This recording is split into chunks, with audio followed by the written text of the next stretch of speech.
అందరికీ నమస్కారం అండి. పద్మిని పొత్తూరి ఛానల్కి స్వాగతం అండి. మనం గుడికి వెళ్ళేటప్పుడు నేతి దీపాలు వెలిగించాలని నెయ్యి పోసుకుని వెళ్తూ ఉంటాం. అదంతా చేతి నిండా అవుతూ ఉంటుంది. అలా కాకుండా చక్కగా ఇలా చేసి పెట్టుకుంటే మనం గుడికి వెళ్ళేటప్పుడు తీసుకెళ్ళటానికి చాలా తేలిగ్గా ఉంటుందండి.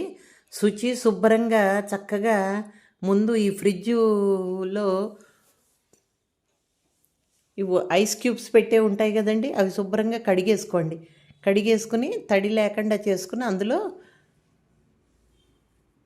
ఆవు నెయ్యి వేసేసి దాంట్లో ఒత్తులు వేసేసి ఫ్రీజర్లో ఫ్రీజ్ చేసేయండి. తెల్లారేసరికల్లా చక్కగా ఫ్రీజ్ అయిపోతాయి. చూసారా, మర్నాడు అన్నిట్లోనూ చక్కగా ఇట్లా పెట్టుకుని మర్నాడు గనక ఫ్రీజ్ అయిపోయాక చాకుతో తీస్తే చక్కగా వస్తాయండి. అయితే ఫ్రీజర్ మటుకు నీట్గా శుభ్రంగా ఉండాలండి. ఎలాంటి ఎంగిలివి లేకుండా చూసుకోండి. కార్తీక మాసం కదండి, దేవుడికి సమర్పించేవి చాలా శుచిగా ఉండాలండి.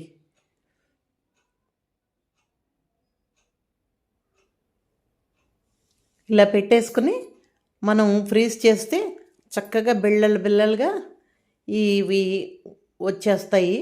ఇంట్లో కూడా వెలిగించుకోవచ్చండి. తులసి అమ్మవారి దగ్గర కూడా వెలిగించుకోవచ్చు. చూసారా ఎంత గట్టి పడిపోయినాయి.